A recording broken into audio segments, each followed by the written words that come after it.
Every year, I attempt to do something incredibly challenging, difficult, and unique to that specific year. It's something called a Masoki Challenge. It really defines that year of what I did and also really the purpose behind it. In previous years, I've done things like 75 Hard, Project 50, and this year is going to be a little bit different. Instead of doing something physical or habit kind of formation, I'm doing more content creation. And with that, I'll be doing 100 YouTube videos in 100 days. Now, why would I do that beyond just picking a big number and a challenging task? Well, first and foremost, I'm more of a long form content creation type person.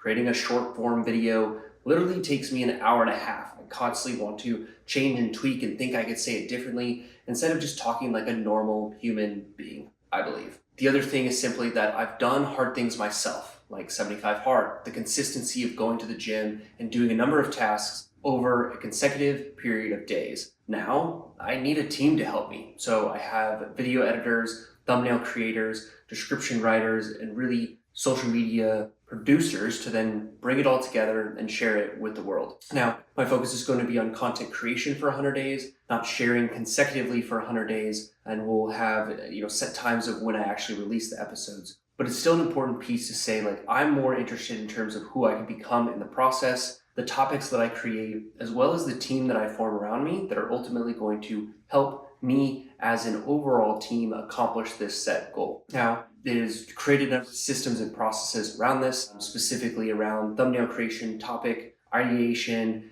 and the formation of what it would look like, feel like, sound like, even in some ways, some of the backdrop. So a number of different episodes, I'll do kind of a this view. I'll have some other views from the egg chair and my neon sign, some coming from my computer as well, and then also some just out and about in the world. It's really important to me for me to focus on this right now because I also believe YouTube and seemingly podcasts as well is going to be the best way to connect with people. Our time is certainly limited, and as people have specific interests and curiosities in specific topics, I want to be able to share either my experience, my knowledge, or my learning through the process with others. In terms of topics of what I'm going to cover, I'm going to cover a lot of finance, specifically around real estate, alternative investments, debt funds, things of that nature, as well as wealth management and financial advisor type topics and practical tactical things that you should consider, know of, or think of. Whether you have someone or not, it's important to ultimately know these types of conversations and pieces because ultimately you are accountable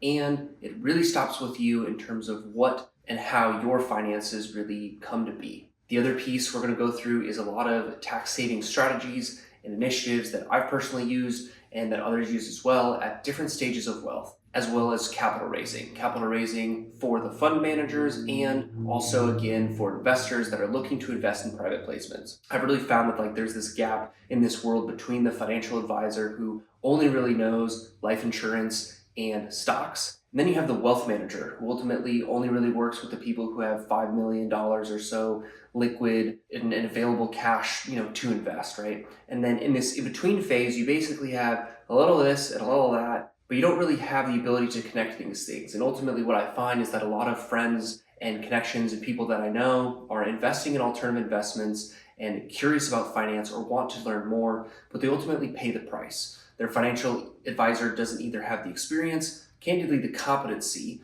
or the interest or even availability to do different alternative investments. I was talking to a family office who traditionally has a $100 million plus net worth. And it was fascinating because they were only invested in real estate. Now, that's not inherently bad, especially as it being a commercial real estate heavy focus in multifamily. But it was the issue that they weren't able to be exposed to other types of investments simply because their wealth advisor didn't have that experience. And so that family ultimately was not able to have the diversification, have the number of advantages, changed risk profiles, etc., simply because their wealth manager didn't have that experience. And so how could someone gain that experience or that education? Well, traditionally they would go to fundraisers, right? Individuals who raise capital for specific deals. I've raised specifically for oil and gas, as well as luxury short-term rentals and other commercial real estate type assets. And the big thing I find is that there's not education on these specific types of assets within detail. So say like the 5 different types of oil and gas investing that you could do, or the several different types of multifamily. or think of self-storage or office or a number of different things, debt funds, even Bitcoin funds, as well as other projects. And through that, the biggest thing I want to share through these 100 videos, certainly, yes, is the finance and a little bit of my lifestyle, as well as some of the things I've done. But it's really just this holistic picture of me. Like, if I could put all the content of who I am, what I believe, what I think, like within 100 days, what would that look like? And that would look like this challenge. So I'm excited to share what these topics are, how they can be beneficial specifically to people along the way, growing through that journey, either my financial journey, my spiritual journey, as well as my fitness journey as well, and really get into the details that people really care about, ask me for, and things that you're curious about. My intention is really just to share and just see where this grows and just do this thing called life. So now we're going to stare into a camera and have these also transposed for podcasts for people that are on the road. The best thing that you could do really to help me, as well as just something I'm very focused on, is this idea that in the age of AI, automation, and social media, to actually interact and connect with each other, right? And so it's another reason why I wanted to specifically focus on YouTube, is when I post on podcasts, I can't necessarily hear or see, feel, hear the comments that you could have, but on YouTube, I at least can, right? There's that comment section. So as you have comments, suggestions, questions, things of that nature, I'd love to not only see them, but respond and have conversations about them, and also then maybe create additional content around those topics as well. The other thing is you can find me certainly on different social media platforms where you can connect and reach out and say, hey, this was a great episode.